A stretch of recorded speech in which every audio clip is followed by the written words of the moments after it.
Casa Espírita Allan Kardec Cerquilho apresenta a palestra A Psicologia no Evangelho, ministrada pelo Sr. Pedro Roberto Gavioli. Hoje nós vamos falar um pouco, na verdade nós sempre falamos de nós vamos falar um pouco do Evangelho e sua psicologia. Na verdade, Jesus, o maior psicoterapeuta que nós temos, que todas as religiões têm. E Ele é para nós o Consolador em todos os sentidos. Se nós observarmos atentamente no Evangelho segundo o Espiritismo, que são os mesmos prescritos de Jesus, que está no Evangelho, e que foi selecionado muito mais para esclarecer-nos na nossa parte moral, espiritual, intelectual, nós vamos observar que temos uma coletânea de prescrições do próprio Evangelho, do próprio Cristo para bem viver. E nós temos observado, eu gostaria que os senhores e as senhoras fizessem uma autoavaliação pessoal, que nós estamos vivendo muito mal, embora nós temos tudo financeiramente. Todos nós que estamos aqui, estamos bem financeiramente dentro do possível. Mas mesmo com tudo isto, parece que há um vazio existencial dentro de nós que nada preenche, nada. É Jesus faltando dentro de nossos corações. É os estudos da psicologia, dos ensinamentos do Cristo, é aquela questão de trazer Deus acima de tudo e o resto nos será acrescentado. E nós gostamos de dizer que trazer Deus para dentro de nós é eu reavaliar uma situação. Porventura, eu saio na rua e encontro alguém que me fez um mal. E eu tento de todas as formas perdoá-lo. Mas se eu não consigo ainda, eu faço o exercício de um bom pensamento para ele. Você está impaciente e isso te causa um mal-estar, causa úlcera, gastrite. Você fala, não, mas por que eu estou impaciente se isso vai passar? E aí você troca de pensamento, mas nós falamos, mas como trocar de pensamento, um pensamento bom, num ruim, se o ruim parece estar nos dominando? Aí a gente faz aquela brincadeira, né, de pensar em algo que a gente gosta muito, né? É um doce, um chocolate, um pudim, uma feijoada, uma pizza, né? Então você já trocou por algo bom, você já tirou, você já pensou, olha, o seu cérebro deixou de pensar algo, pensou alguma coisa diferente. Logo você retoma o seu pensamento com algo do Evangelho. Por isso que é recomendado dentro da doutrina espírita que nós leiamos o Evangelho de Jesus antes de dormir e ao levantar-se, mas lendo para você, fazendo a sua autoavaliação, se autoestudando no próprio Evangelho. E quando vem uma situação qualquer, você pensa no tema que você leu. Fala, nossa, aquilo te protege como se fosse um escudo. A maioria de nós, ignoramos as forças das energias, os magnetismos, a força magnética, as influências dos espíritos, a influência de meios, os locais que nós estamos. Então nós precisamos tomar muito cuidado. E dentro do Evangelho e Psicologia, os estudos psicológicos, porque todos os nossos males são psicológicos, né? É a base de bem viver. Eu vi alguém dizendo assim, no filme, uma jovem, ela estava com câncer E ela foi desesperada e falou para o oncologista: arranque isso dentro de mim. Ela já estava morta. Aquele outro falou: não, vamos tratar. E ele já começou a tratar. Naquele dia ele começou a eliminar o câncer aqui, ó. Porque é aqui que você elimina, que você alimenta, ou você não alimenta e você o destrói. Então o diálogo entre a doutrina espírita e a psicologia, representa uma libertação espiritual para nós. Por que nós falamos da libertação espiritual? Porque nós somos espíritos num corpo físico. Não tem como dizer que não. E todos nós que estávamos falando a princípio aqui, é como se nós estivéssemos numa grande estrada em caminho ou no caminho para casa. Para casa onde? O mundo espiritual. Porque nós não somos daqui. Nós estamos aqui no corpo físico, mas nós vamos voltar para o mundo espiritual. Então, nesse caminho que nós estamos percorrendo, de retorno para casa, encontramos muitos obstáculos, vendavais, nós temos que trabalhar para a autossubsistência, nós precisamos cuidar da saúde, nós precisamos nos albergar, nós precisamos viver, conviver, se relacionar. Então é todo um desafio enorme que nós enfrentamos. Precisamos modificar hábitos, adaptar-se ao clima, dependendo do espaço, do caminho que nós estamos percorrendo. Espiritualmente é a mesma coisa. Quantas coisas nós temos que deixar de falar, deixar de fazer, quantas coisas nós precisamos deixar para lá, porque vai causar um dano muito maior se você falar. Ah, mas eu vou falar. Falou, não adiantou nada. Eu queria falar, não precisava, porque não ia resolver problema algum. Então nós precisamos começar a aprender que muitas vezes nós somos escravos do que falamos, mas somos donos do que seguramos. Percebe? Então nós tornamos escravos daquilo que nós projetamos, falamos. Então, o Evangelho nos convida a todos nós para nós fazermos um mergulho para dentro de nós. Esse mergulho para dentro de nós, que ele está falando, é para que nós estejamos bem aqui e aprender a lidar com situações que estão ocorrendo conosco, porque são as ferramentas necessárias, são os desafios que você precisa. E se você avaliar a situação que você está passando, a ferramenta é a correta, que você está passando, que você está enfrentando, que está utilizando na sua autorreforma, nesse mergulho que nós fazemos para dentro de nós. Mas precisamos mergulhar nessa nossa causa própria com mais seriedade. Nós temos muitas vezes ouvido o Evangelho e nós muitas vezes nós somos como aquela parábola da semente. Nós somos terrenos, muitas vezes nos fazemos terrenos inférteis, onde joga a semente, os pássaros vêm e comem. Nós até gostamos, achamos bonito, mas na hora de começar a fazer o exercício, desistimos. Ah, mas é fácil para mim falar, porque eu estou com 63 anos. Claro que é fácil, mas não foi fácil chegar aonde eu cheguei e ter autocontrole de muitas coisas que eu não tinha. Muitas coisas eu não faria hoje mais. É como uma frase que cabe muito bem para nós aqui. Uma mãe escreve assim: filho, me perdoe, porque ser mãe foi uma experiência para mim também de aprendizado. Eu não nasci mãe pronta. Eu também aprendi com você, criando, crescendo. Percebe?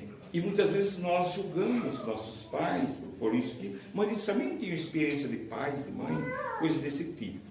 Então nós também encontramos grandes desafios nessa nossa jornada. Mas nós precisamos lutar. sobretudo nós espíritas e espiritualistas que somos, que nos envolvemos com a reforma íntima. Se imaginem, eu vou contar um caso para você, até interessante, tá? Uma vez eu fiz um trabalho para alguém, e se alguém não me pagou, passou muitos anos mesmo. Ele veio aqui e eu fingi que não conheci, e ele também fingiu, e ficou um bom tempo vindo. E já foi, sabe, uma coisa que não tem lógica você criar, já foi, não resolve. Então, muitas vezes nós ficamos martelando com coisas, você poderia ir lá e falar, mas para quê? Você não vai resolver, não é? Então, muitas vezes nós precisamos entender que isso também é modificação em você, é crescimento. A busca da nossa renovação pessoal, ela deve ser constante a todos os instantes, não é amanhã, é agora, a hora que você sair, que você for virar, que alguém te fechar na rua, que você subir a bicicletinha fazendo esse barulho todo. E é esse momento que você tem que exercitar. Na hora que você chegar na sua casa, na hora que você tem um conflito doméstico, conjugal, isso tudo faz parte do nosso crescimento espiritual. Então nós precisamos fazer o que para isso? Debruçar sobre os estudos, na pesquisa da mente humana, e essa pesquisa da mente humana, na área da psicologia, começa em nós. Você se fazendo autoavaliação, e eu faço isso, o que é que acontece? Está acontecendo isso comigo porque eu faço isso. Se eu deixar de fazer isso, deixa de acontecer isso. Pode-se ver, porque não está acontecendo algo, porque eu não estou fazendo. Então, a vida, nós não fomos criados para sofrer, para suicidar, para morrer, para matar. É opção nossa no momento que nós fazemos qualquer coisa desse gênero. Fomos criados para ser felizes. Mesmo que você tenha uma enfermidade, você vai dizer assim, se é meu, é meu. Se veio para mim, porque é para o outro. Se você passa um problema financeiro e você passa por grandes dificuldades, não, seu problema é meu, ainda bem que é meu. Aí você olha para dentro de você e fala, como é duro, eu sou arrogante, às vezes eu sou ciumento. Nossa, ainda bem que eu reconheço, mas eu preciso do Pedro para mudar. Não, só depende de mim. Agora imagine se dependesse do Pedro para mudar cada um de nós. Não ia mudar, ia tudo buraco, percebe? Então, ainda bem que os nossos problemas estão em nossas mãos para resolver. Então a gente não pode desistir de nós. Porque desistir dos estudos, desistir de estudar-se, autoestudar-se, é desistir de você. E certamente nós vamos desencarnar. Dificilmente alguém passa de 73 e tem 10 só. Aí com muita sorte ainda, né? Então se imagine, olha quanta coisa a gente já passou para você jogar fora tudo isso. Então, como foi duro chegar até aqui, todos nós. Olha a dificuldade que nós enfrentamos para chegar até o ponto que nós estamos hoje. Vai jogar para fora, vai deixar para lá. Mas eu não estou bem fisicamente, eu estou depressivo, tá, mas espera lá, vamos ver o que está faltando. Uma religião. Mas eu vou lá, tomo passe, fico bem, mas eu não sou muito de espiritismo, mas eu gosto do catolicismo. Seja um bom católico, mas pode me tomar passe. Seja um bom evangélico, não importa a religião que você esteja, seja um bom cristão. E é isso que está faltando em nós.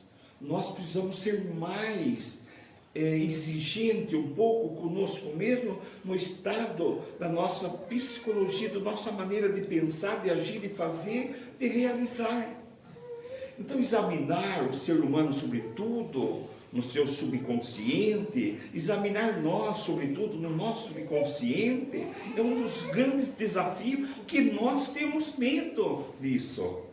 Nós temos medo de olhar dentro de nós.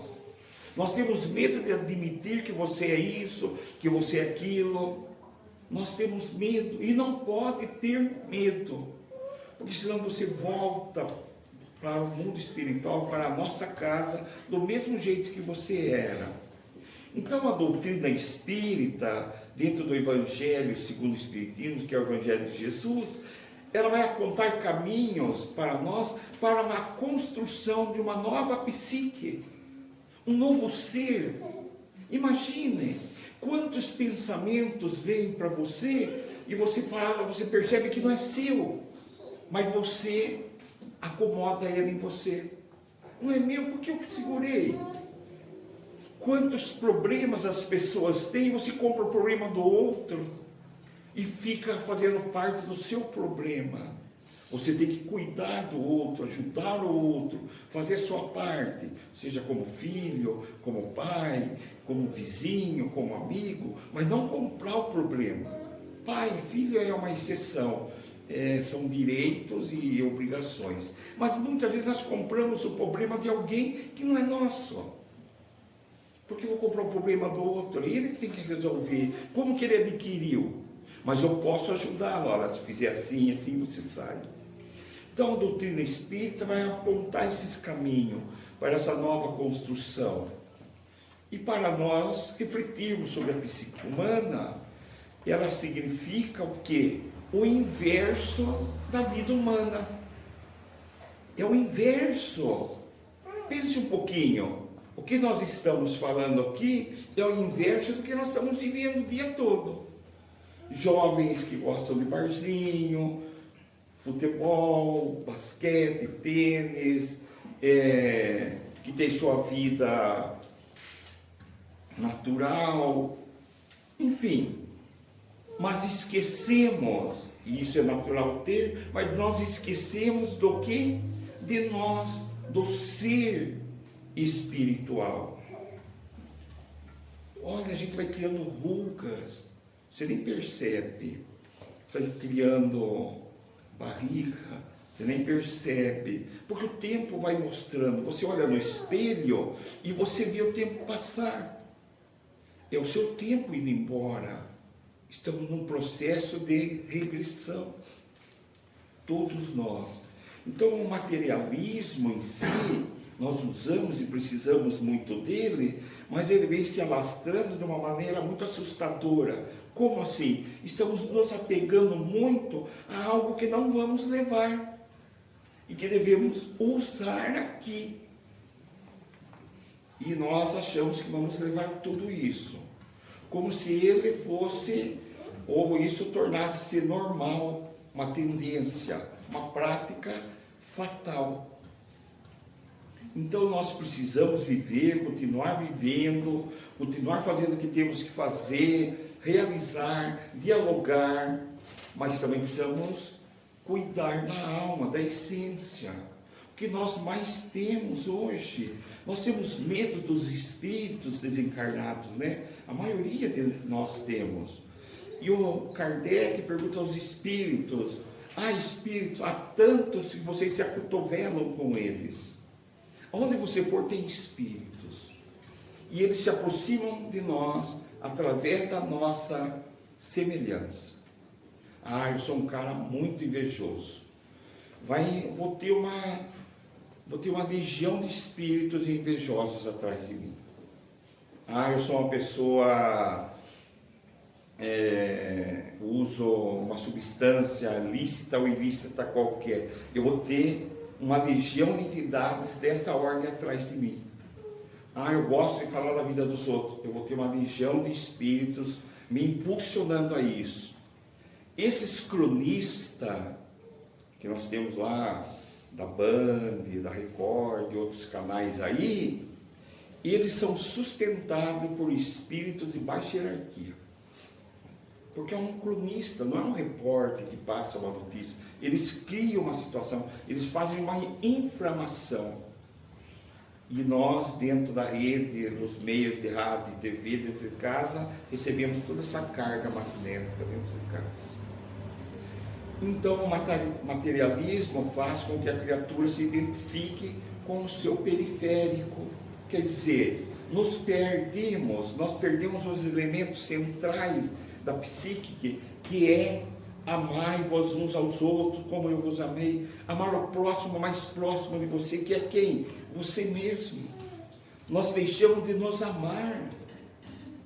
Nós precisamos aprender a amar você, cuidar de você, gostar de você. Não importa se você é alto, baixo, gordo, magro, preto, branco, você tem que gostar de você. Isso é muito importante, porque você é único. Então a gente ama-se, modificando seu pensamento. Pode ver, se alguém faz uma queixa e você releva, você fica bem. Se você fica revoltado, você fica mal. Se você é uma pessoa que você é compreensiva, você está sempre bem. Se você não é compreensiva, você sofre e exalta a todo momento. Está sempre nervoso. Então, percebe, nós precisamos aprender a lidar com três coisas. Nós precisamos aprender a lidar com a... Nós precisamos aprender a lidar com a compreensão, com a aceitação e com a ingratidão. Isso é de extrema importância. E fazer a verdadeira caridade. A verdadeira caridade que nós falamos, que Jesus nos fala, a verdadeira caridade nós achamos que é da cesta básica. É uma caridade como um dever, não deixar o seu próximo passar necessidade, seja ela qualquer que seja. Mas a caridade verdadeira é aquela que você modifica você, que está em Paulo de Tarso, em Coríntios 13, que eu vou ler para vocês, para que nós façamos nossas reflexões. Está lá, ele diz assim, Paulo de Tarso: ainda que falasse todas as línguas dos homens e dos anjos, se eu não tiver amor, serei apenas um bronze que ressoa, um sino que retine. Ainda que eu possua os dons da profecia e saiba todas as ciências, ainda que eu possua um tamanho grão de fé que permita transportar montanhas, se eu não tiver amor, eu nada serei. Ainda que eu distribua meus bens aos pobres e deixe o fogo consumir meu corpo, nenhum proveito eu tiro se eu não tiver amor.